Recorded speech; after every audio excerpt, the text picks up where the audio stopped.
Well, folks, welcome to one more edition of Politics and Random. Egberto Willies, your host. Thank you so kind for being a part of the show. Welcome, everybody. We're kind of scarce. We started kind of slow today. Eric Hayes is in the house. Good morning, Eric, or good afternoon, Eric Hayes. We also have Michael Rudnan in the house. We also have Yvette Avery Herod, La Preciosa de Atlanta, Georgia. Michael from Brooklyn, New York.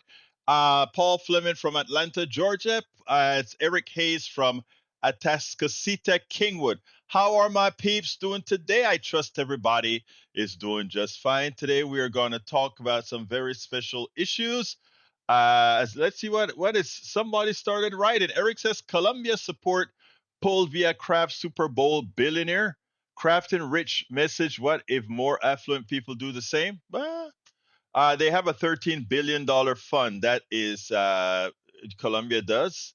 Okay, BP is here. Bruce Pollard is in the house. How are you doing, my brother Bruce?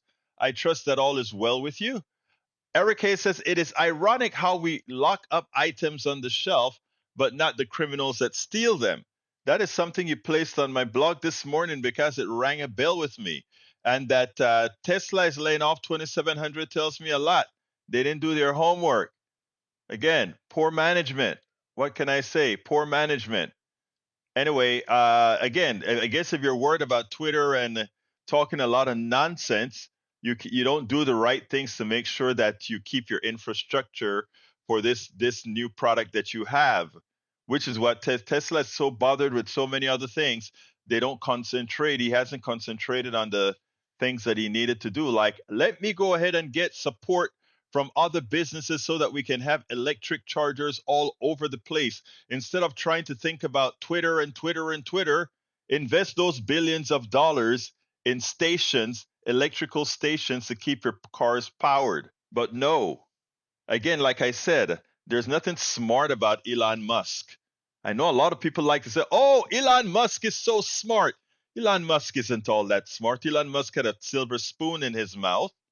And not only did he have a silver spoon in his mouth, he also had support from the government. Not only did he have that, but he had support for the engineers and he had support from what we developed at NASA. Because remember, all that technology that's being used at Tesla is not like, oh, they came up with such great innovations. Yes, they did some, but let's be clear now. Let's be clear now. It has less to do with Elon Musk's intellectual acuity than the engineers that worked on these companies that he bought, purchased, or undercut. So let's be clear on that. Anybody wants to discuss that, we can at any time. But anyhow, let's continue the show.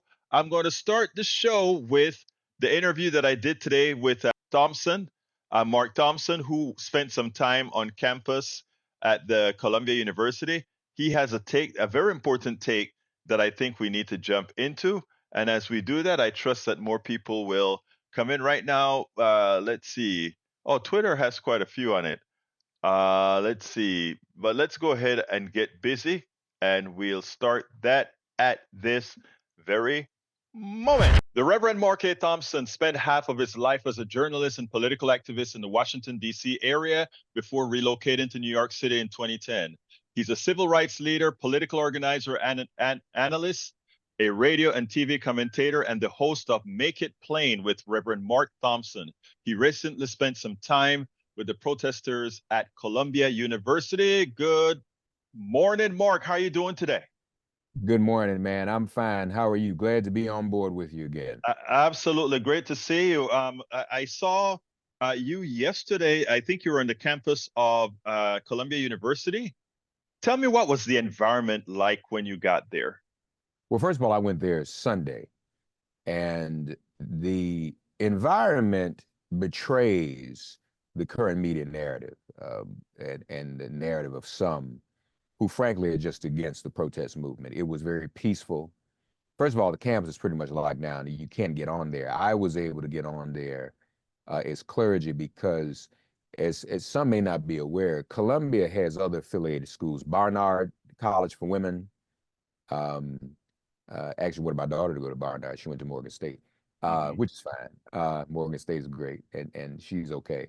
And then Union Theological Seminary is also affiliated. So the students at Union wanted to have a Sunday worship service there.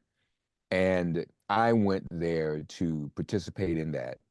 And it was a beautiful service. It was peaceful. It was calm.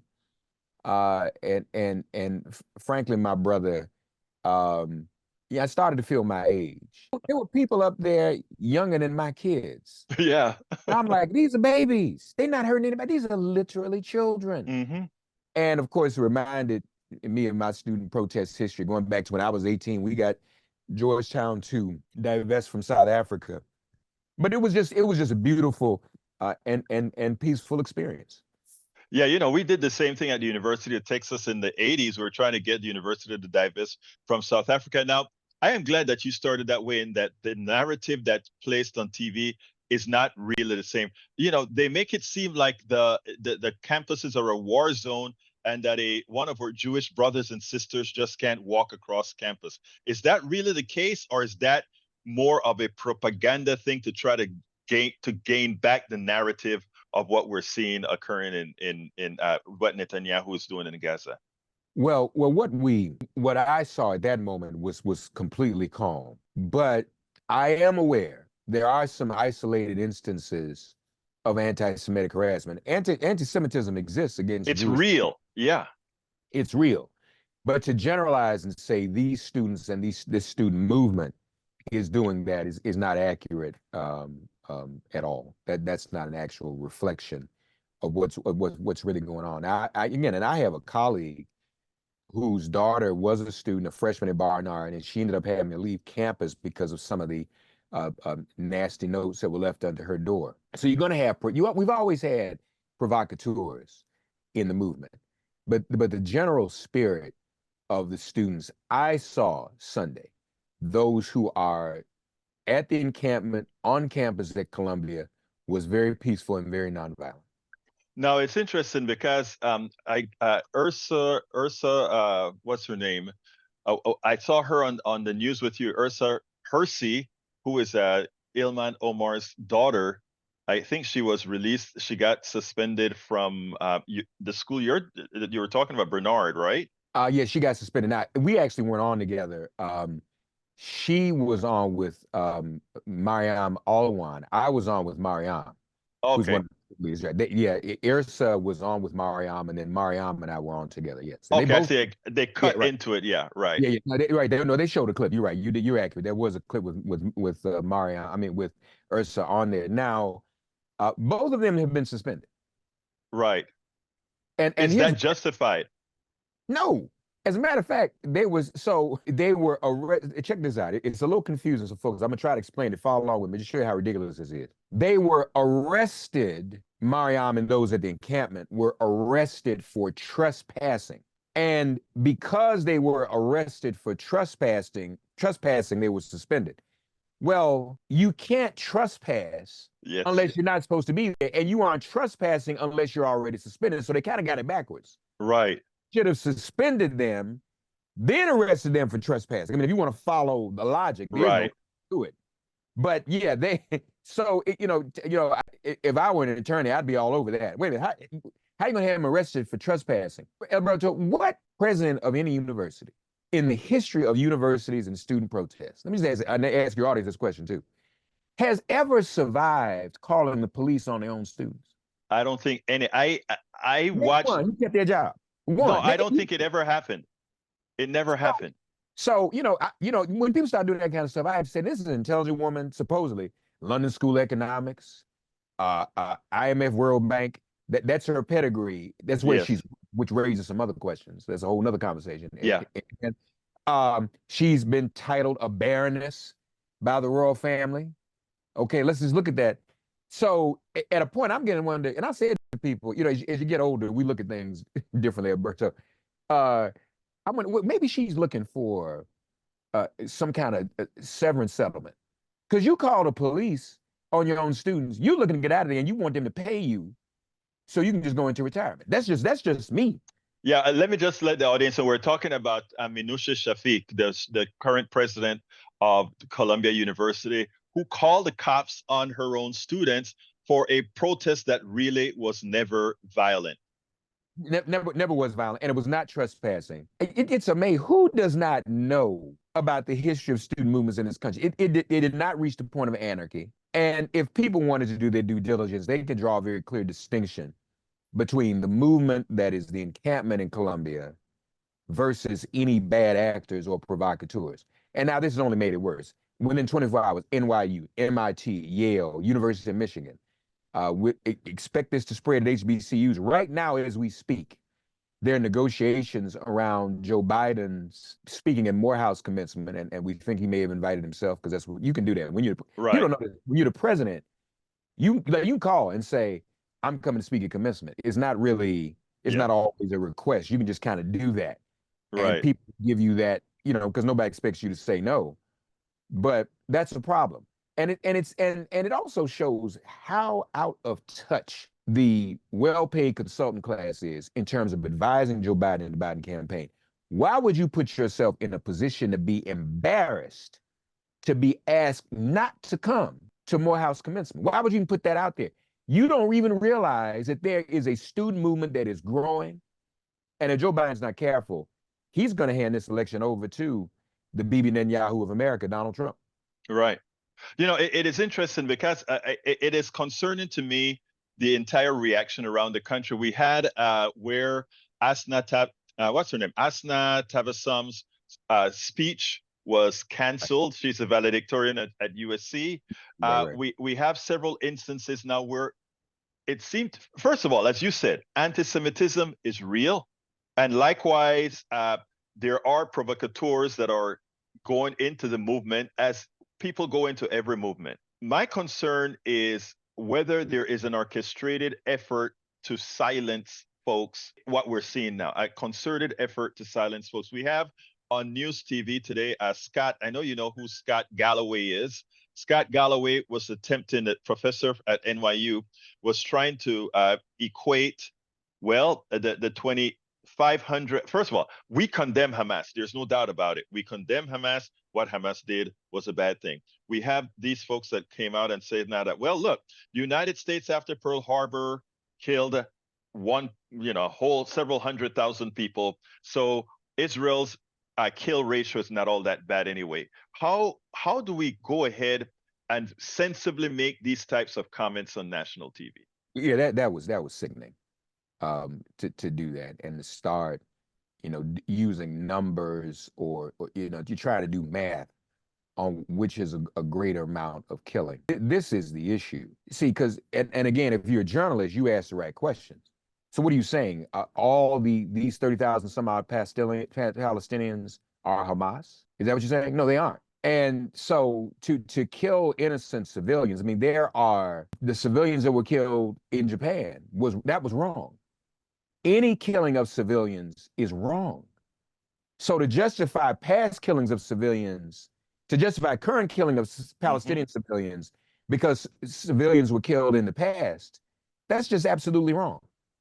And so we've got to continue to make the call that's been made for a ceasefire, for an end to this. And of course, we all decry Hamas. First of all, it's interesting that people want that to be the greater statement more than the defense of Palestinian civilians. Well, none of us, how many people do you know? How many people do I know? How many people does anybody listening now know who was ever a Hamas fan in the first place? You condemn stuff. Sometimes you condemn it at the proportion to which you were involved in it or condoned it in the first place. Who ever condoned Hamas? Nobody. So for us to be held to account, what about Hamas? What about Hamas? Well, it ought to be understood. The whole world is against the Hamas. Nobody, I don't know any Hamas, I don't see any Hamas fan clubs on Instagram. I don't know anybody involved in that. So you doggone right. But that does not justify the covering up, or the minimalization, I should say, of the countless number of Palestinian civilians that have been killed.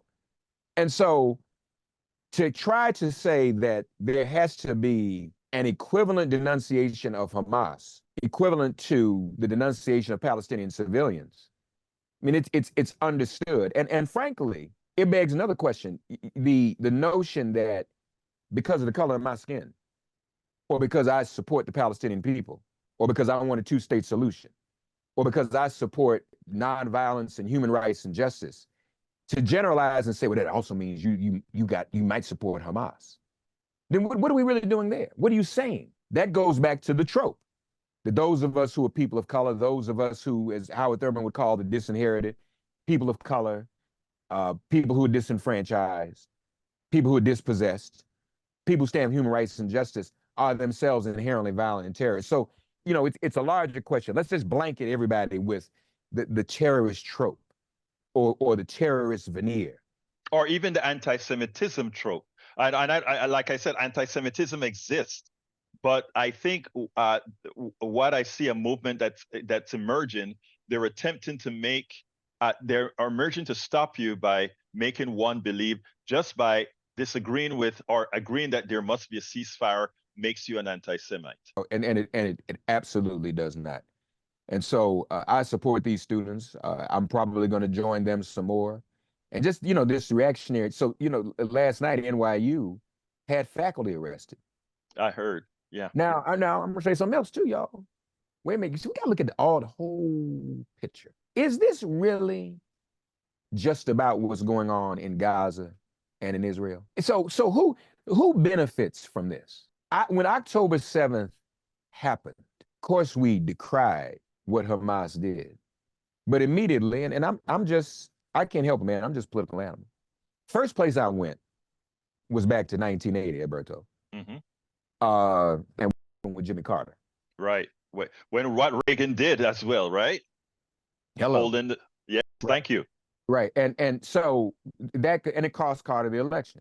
So I'm looking at that. But now that this has escalated into the movement in the streets, now I'm thinking about 1968 and LBJ. And, the well-paid consultant class gets paid billions, but I don't get paid. I'm saying this for free. There is an element in this, including those, because now there's a relationship. When we're talking about relationships, there is less of a relationship between these students and Hamas, far less of a relationship than there is a relationship between some of the people who are trying to project anti-Semitism and harsh tactics toward these students.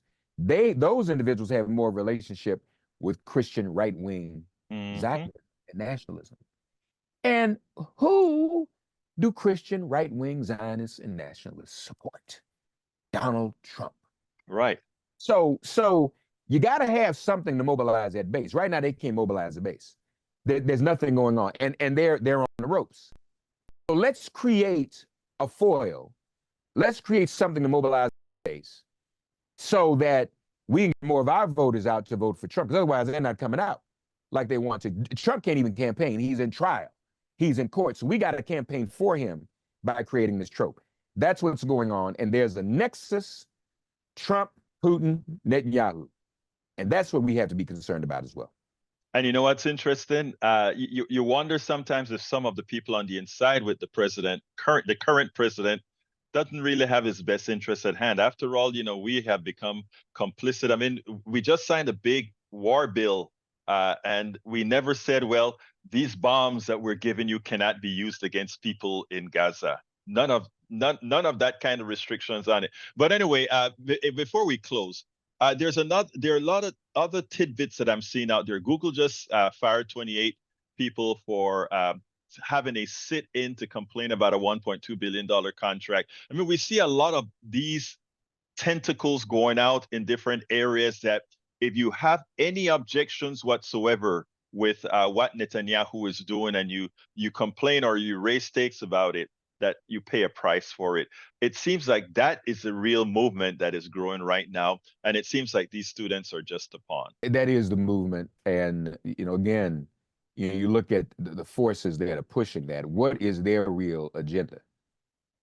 This is a righteous movement. This is a lot like the Vietnam War, and that couldn't be stopped. And those who tried to stop it, LBJ, Nixon, others, paid a heavy political price. Mm-hmm. And so I don't quite get it. And it's look, we can't have Trump, But if this continues, if the reactionary and the counter-revolutionary forces continue to attack students and young people and people's rights to speak out against human rights, and if Gaza and the people of Palestine continue to get bombed mercilessly as civilians, I don't know how people vote. What are they going to do? What are people going to vote for? And we know Vietnam cost LBJ, and we got something worse than Nixon. Mm-hmm. This is history repeating itself, and it's tragic because it's almost as if the Biden administration or the White House or the DNC or the party, the campaign is okay with that, and it's very, very scary. If Trump gets back in, it's going to be worse for the Palestinians. It's going to be worse for the world. Marriage equality will be gone. The revocation of Roe will be codified into law, a national abortion ban. These are things that we have to be. DEI is practically gone already. Affirmative action, no more. We'll be living under the same autocracy that other countries, including Israel, are living under now. Can't have that. So this has got to be fixed. The anarchists are not the students. The anarchists are those who are prosecuting this war against innocent civilians and punishing those who are speaking out against it. Those are the anarchists. We should be careful as well. When you have a Jamie Dimon out there saying, "Hey, Trump may not be so bad after all," we have a problem. Yeah, we have a problem. Anyway, any closers for me, Mark? No. Just on a side note, I'm thinking about going to the trial and maybe watching some of that and listening to it. I'll let you know. I'm seeing. I want you to send me when you get out there. You gotta be in touch with me and send me some of that info, man. The only thing to get us off of this other thing, can you imagine, Egberto, if they had cameras in this courtroom? It would be bigger than OJ. Yes. I mean, people would be calling in to work, like, especially everybody watching this. I mean, this is salacious. Dude, you paid to hush the story about a porn star. Two. I mean, you running for president. Who can do that? And he's in there falling asleep, and allegedly they say he's falling asleep and farting out loud. Yes. I mean, dude, this is wild. This is absolutely wild. I mean, we've never seen anything like this, man. Well, look, Mark, thank you very much for your time, folks. This is the Reverend Mark A. Thompson, the host of, I always get the name of your thing wrong. Make It Plain with Reverend Mark Thompson podcast. You always get it right. I've never heard you say it wrong. You good, man. Well, I have to think about it. But anyway, thank you so kindly for having been on Politics Done Right, my friend. Peace. Thank you, my brother. Love you, man. Love you too, man. We spend a lot of time deconstructing the news, trying to parse it into a form that everybody can understand. We try to find those little nitpicks where it flies above the fray, etc. If you really like these videos that we do, I want to ask a big favor. Please go ahead. Number 1, subscribe to our channel. And number 2, please join if you can. Thank you so kindly for watching. Keep watching. Please remember to share. We must populate the entire internet with our progressive message, a message that we know is what most Americans say that they want. So help us, please join. Absolutely, you want to join. Absolutely, you want to. Anyway, folks, wow. A lot of stuff has happened since I started playing this, so I guess I better start. Welcome aboard, May Wood from Long Beach, California. Welcome aboard as well. Hey, Melissa Bowie is in the house from Houston, Texas. How you doing, Melissa? Great to see you here. And we also have Melanie Keelan from Barcelona, Spain in the house with us. How you doing, Melanie Keelan? Michael Rodden, I think I saluted you already. I'm scrolling down to find people before I then scroll back up and check your messages out. Who am I missing? If I missed you, forgive me. I think I got Paul Fleming from Atlanta, Georgia. Melanie says, great interview. Thank you, Melanie.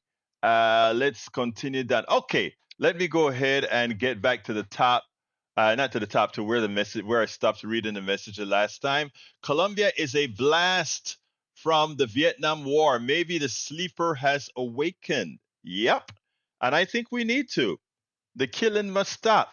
I wanted to cut this from Galloway from Scott Galloway. Scott Galloway is I like Scott Galloway. He's a NYU professor and he's Jewish, and I understand his pain.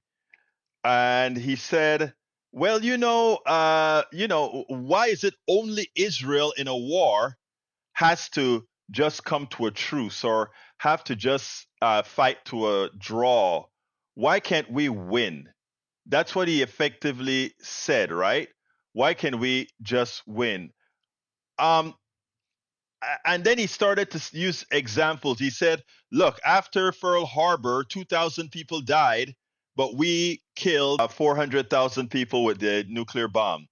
Why isn't that considered bad?"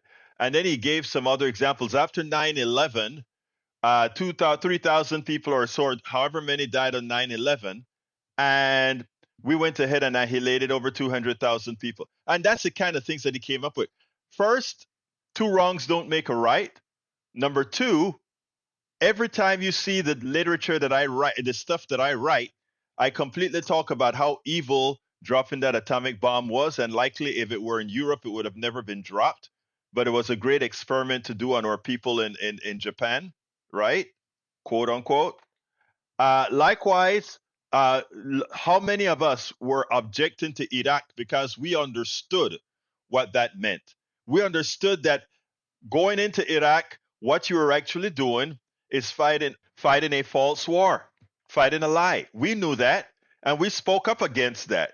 So when Scott Galloway said that, I charted up to emotions and buying into that theory that somehow, and look, anti-Semitism exists, but anti-blackness exists, anti-black racism exists as well, right?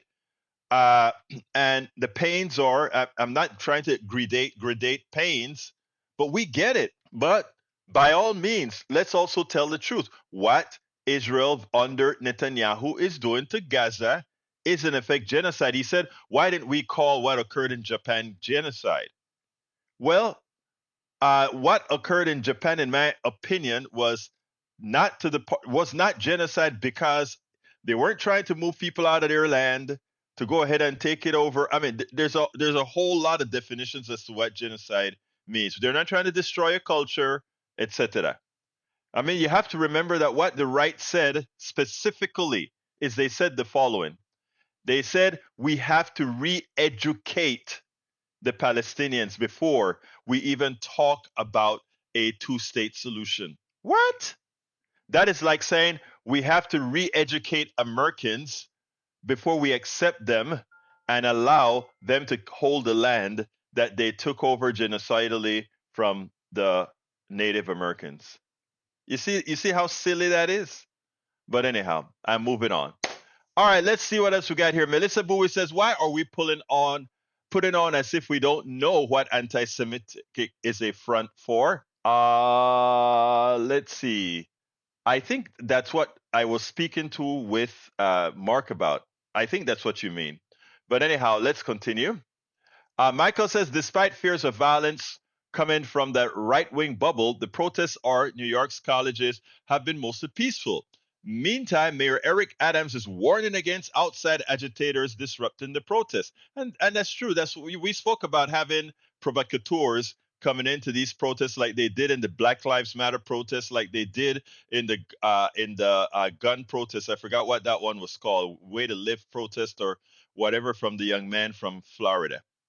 All right, continue. In every case, pay thousands of indoctrination is not ideal for financial literacy. Parents beware, students don't borrow. Don't know what you're talking about. Melissa Bowie said, if you study Judaism, then by default you're considered Jewish, stating that majority of people who study the faith can be called a Jewish settler, but majority of the people behind the wall are not real Jews. Not sure exactly about the part that says once you study Judaism. I think Bruce, you can answer that. You actually know quite a bit about the religion and much more. Let's see what else we got here. Paul Fleming says President Biden was joined by Senator Bernie Sanders at the White House to highlight the administration efforts to lower healthcare costs for Americans. The remarks came as Biden makes cracking down on corporate greed and relieving financial burdens for families a key pillar of the 2024 campaign. Now, that's what we need to do. I should read you something that I wrote on, and then I'm going to get to the other comments, but I want to read this because, I get onto, I think it's called Sidewalk. Is it Sidewalk? Or what is that called? I thought it was called Sidewalk. It's that thing that everybody, Nextdoor, maybe Nextdoor. Let's see if it's Nextdoor. Yeah, it's called Nextdoor. All right, and I went on to Nextdoor, and because I get some messages every so often, and so I went on to Nextdoor and had a little statement that I think I want to read this one if I can find it in time before I have to just go on and say, I can't find it. So let's see if I can actually find that stuff on Nextdoor, because I think it's important, folks. I think it is very important. There we go. Over the last few years, I have the see. Let's see. I want to find that. I want to find it. It's see if I can find it. See previous comments. Guys, bear with me. Bear with me. Bear with me. Bear with me. I promise. Well, I can't find it. I tell you what I'm going to do. I'm going to put this on hold. I'm going to let you listen to Liz Cheney, and then I will be right back because Liz Cheney said something prescient that we need to hear. Let's do that, and then I'll be back. Liz Cheney is on point. Remember, a few weeks ago, she said the Supreme Court, she would advise the Supreme Court to not delay. Of course, the Supreme Court delayed its action to determine if Donald Trump was immune. But now she wrote an op-ed. And in the op-ed, she, in no uncertain terms, pointed out, look, all of us know what she pointed out. And all of us, know what she said is true. But coming from her, being in the same bucket with these folks, it makes more sense for them to listen.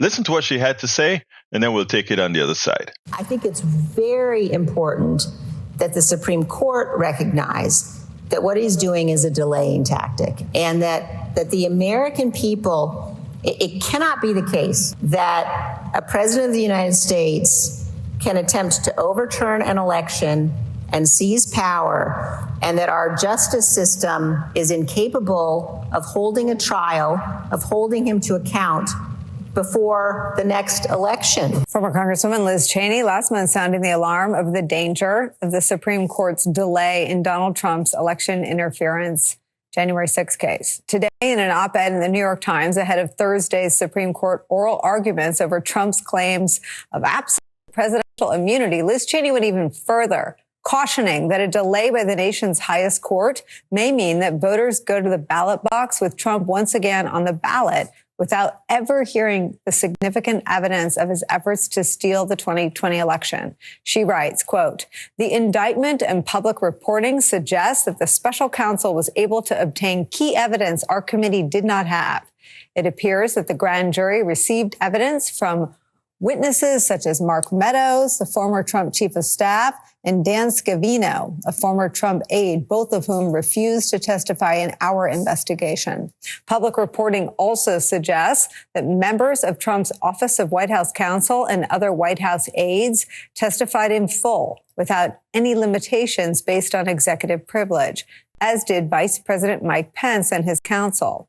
Liz Cheney warning that if voters hear this evidence before November, they may never hear it at all. She goes on to say this, quote, "Trump knows what all of these witnesses have said under oath, and Trump understands the risks he faces at trial. That is why he is doing everything possible to try to delay his January 6th federal criminal trial until after the November election. If the trial is delayed past this fall and Trump wins re-election, he will surely fire the special counsel, order his Justice Department to drop all January 6 cases, and try to prevent key grand jury testimony from ever seeing the light of day." I like that now Liz is saying the quiet part out loud, but Charlie, that is the plan. Yeah, that is the plan. Look, I think it is unconscionable that the Supreme Court has allowed these dilatory tactics to go on for so long. They could have ruled on this months and months ago. In a rational, reasonable world, the court will rule 9-0 very, very quickly. That of course the president of the United States does not have absolute immunity, is not immune from prosecution.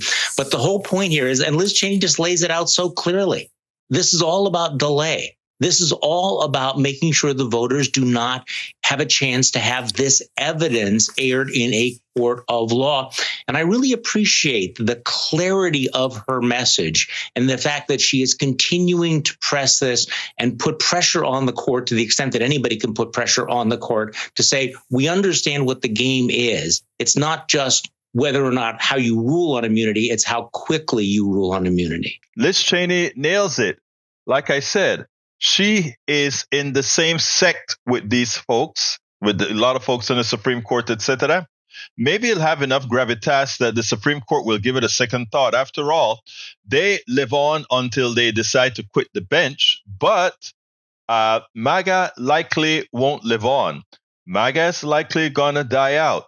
And when MAGA dies out, those Republicans that held the ground on what they truly believe, as opposed to the MAGA nonsense, they are going to react.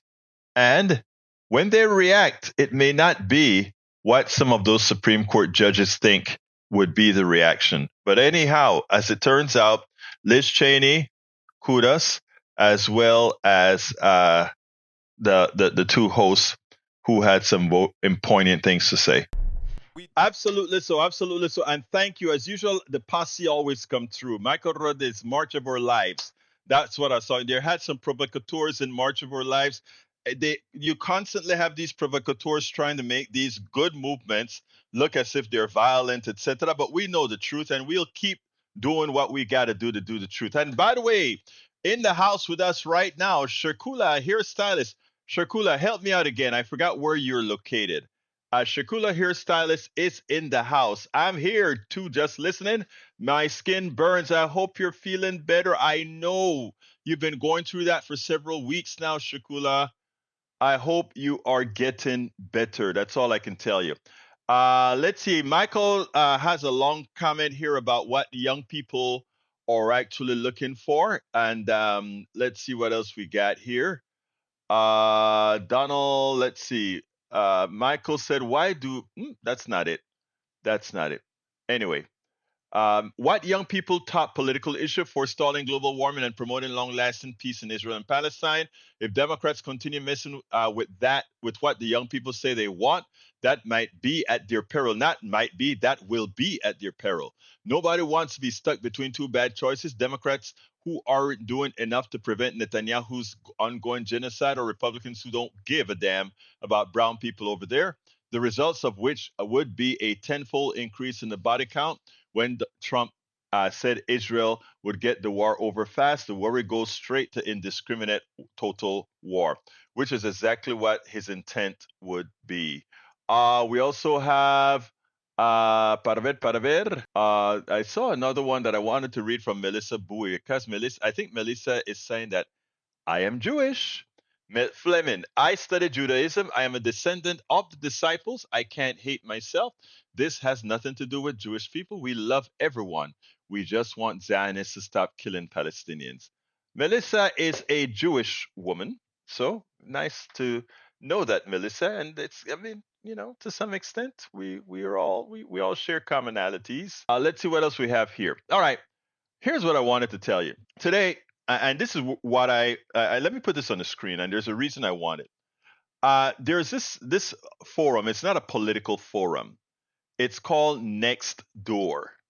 All right, and Nextdoor, I post on Nextdoor every. Do I have it in there? I need to. That's not the one that I want. Let's go ahead and put it in there. Come on, Egberto, get it in there. All right, I'm gonna have to repost in a way. And let me tell you this, because this is what I would like you all to do. All right, there's this stuff called Nextdoor, okay? And it's just a community forum. And what they try to do is they try to keep it in your area, right? In other words, in your local community, your local vicinity, and you can expand how far out you want to go with Nextdoor. And this is where I tell you that we can make a difference. I wish our girl Bridge MCP was here so we could see this. But there's this thing called nextdoor.com, and you can communicate with people, and you can put a political message in there that answers a prescient question that people are having, not just going out there and throwing politics, right? Let me give an example. There is this woman that came out and she says that she found that we got some laws change in Texas, and there's a piece that I forgot to add in there, but we got some laws change in Texas, and the laws in Texas were two of them that were present. One is that a lot of us got a rebate on taxes for our property taxes went down in Harris County. Actually, throughout Texas, property taxes went down. But there's always a penalty, because if your property taxes go down, the state did it and it affects just about everybody, right? So somehow her land prices relative to her property went up. So she wrote a note on Nextdoor. That provided me with the perfect opportunity to give a message. And that message has to do with all these politicians, even when they give a little crumb to the average person, even when they give a little crumb to the average person, they usually take back a slice of bread. Michael, Nextdoor, I know you never heard of it, but it's something that people use in a lot of suburban areas. And this is why I say we can actually make a difference on the fringes, on the edges. We can make a difference.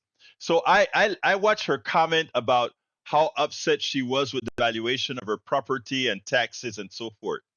So I want you to see what I did. I created an answer that was apropos. I said the following: our government reflects us, because I live in a very red conservative area. So I wrote this: our government reflects us. We allow them to use our fears and insecurities as they sell unsound policies. On our entire tax system, both local, state, and federally, is a fraud, and too many of us continue to vote for that. I hope at some time we stop being hoodwinked and start voting for people that really believe in an equitable tax system. Until then, our politicians will window dress, but ultimately, in the aggregate, it is the middle class that gets taxed disproportionately. Let me give a classic example. We all own some of our own capital, a home, stocks, cars, etc. For most, whether poor or middle class, most of the assets we own or will ultimately own is our home, our boat, or car. Every year we pay a property tax on it. So our wealth gets taxed yearly. But for those who own stocks and other financial instruments, as long as the gain is not realized, it grows tax-free. Guess what? You pay taxes on your home and similar capital assets, and when you sell that asset, you pay an additional tax of capital gains. Our overall tax rates could be orders of magnitude lower if we paid taxes on all our capital assets. It would mitigate the wealth disparity. In the United States, the top 1% of Americans own 54% of stocks, while the bottom 50% own 0.6% of stocks. The top 10% of income earners own 70% of the stock market, while the bottom 60% own only 7%. The stock market also makes up a smaller share of wealth for Black and Hispanic people for historical reasons. The above numbers illustrate a mathematical fact. Given that stock assets are treated differently than home assets, it means that our tax system is biased against the poor and the middle class. And guess what? The wealth disparity curves proves that it is working exactly as designed. So again, our government reflects us. We choose whether we want to be willfully ignorant or ones that some point begin voting in the interest of all. Did you really think the property tax cut was going to save the poor and middle class any money? Nope. It was yet another giveaway to the rich. They have bigger, more expensive houses, so now they get back more money on the home side in addition to the stock windfall. My brothers and sisters, let's get wise. And then I told them to come visit my stuff because a lot of people don't get that. You know, they complain, and they want to blame Biden and they want to blame this and they want to blame that, not realizing. There's a piece that I forgot to put in there that I will. And in Texas, we also passed a constitutional amendment. Check this out. Texas understands that people are starting to get smarter. So that argument that I just made, if we are going to charge property taxes on your house, which is your form of capital, your stocks, we should also charge a tax on stocks. Think about it. Your home is capital. Stocks are capital. People can say, well, we don't know how much a stock is worth and it goes up in price up and down. Well, big deal. What is the stock worth on April 15th? That's the tax you pay. Because what our house is worth on that day is the tax we pay. Our house goes up and down in price as well, just like a stock does. But we have been indoctrinated into thinking that somehow owning stocks is different than owning a home, right? So here is the kicker. We have to re-educate people. We have to re-inform people and let them understand that no, your house is you owning stock just like that person who decides to buy stock. And whenever they start talking about giving tax breaks, you think about it. When Texas gave a whole lot of money back with these tax cuts for property tax, it was yet another giveaway to the wealthy because their homes are bigger, they own more land. All that kind of stuff just means, once again, we're emptying our coffers on the backs of the middle class. It's so consistent that all the policies that they put out there, it's for the wealthy folks, and it hurts people like you and me. And then there are people like you and me who actually went and voted in Texas to pass a constitutional amendment that says you cannot tax wealth. In other words, you can't tax stocks. You see how it works? And that is where we have to educate folks. That is where we have a lot of work to do. I'm not going to even answer Eric's comment because Eric doesn't get. Oh my God. Well, I won't go there. We should, if stocks are, what's the difference between taxing stocks and, well, if taxing stocks makes no sense, taxing your home makes no sense. What's the difference between taxing? I tell you what, Eric, why don't you call in and tell me what is the difference between taxing stocks and taxing your home? I'd like to hear that.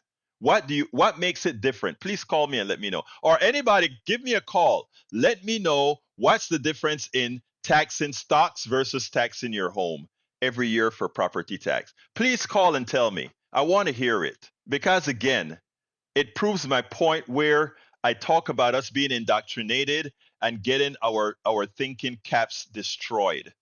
Come on, anybody, call me right now, 281-823-7747. Anybody who thinks they can present a cogent argument as to why it is okay to tax your home and not tax your home. Wait a minute.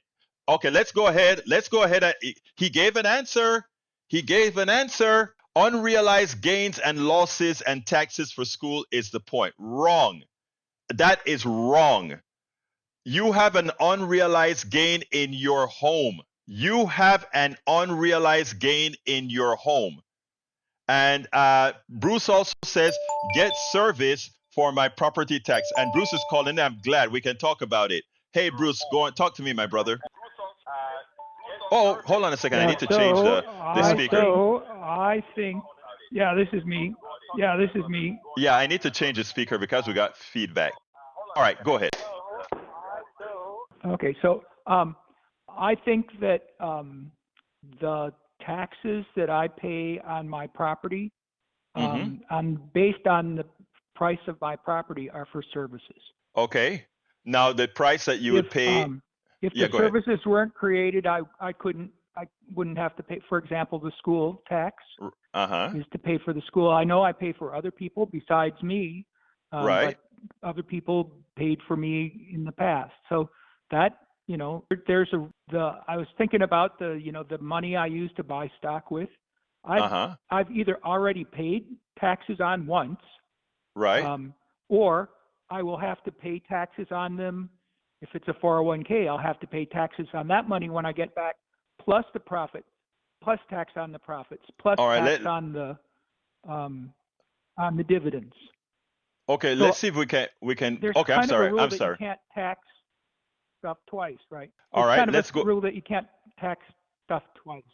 Okay, good. I'm glad that you said that because Go I ahead. don't think I don't think there's a difference really. And let me explain. When you buy your home, right? Yeah. You buy your home with after-tax dollars. When you're paying your mortgage, you pay your mortgage with after-tax dollars. And plus, of course, you also pay interest with after-tax dollars. When you give a service from, whether your asset is in my opinion, is your home or stocks, it is an asset, right? It is an actual asset that you have come to have in whatever state you're in, right? So I mean, And if I sell it, if I hmm sell my home for more than I bought it, more than the first time, because there's a little hmm thing there. right, But if I routinely buy and sell homes every 2 or 3 years, right. and I get a benefit, I have to pay tax on the benefit. I am glad I you don't said pay that tax because again on the house that I paid taxes to buy that already, I am right? so glad you said that because that is where I show that the home is the same as a stock, right? Because no, rather that the home is in a worse investment than the stock, right? Because if you buy a stock and hold, that stock is going to appreciate with no taxes paid on that stock at all. But if you buy a home and that home appreciates, you continue to pay. Until I sell it. Oh, no, no, Until no. I Let me sell it. finish. No, no, no. Not true. Not true. If your home, like my tax rates go up every year, my property tax rates go up every year based on the current value of my home. So if the current value of my home went up last year, I pay more taxes, more property taxes than the year before. And then if I sell my home, I make a profit from my basal salary, not even counting all the taxes that I paid before.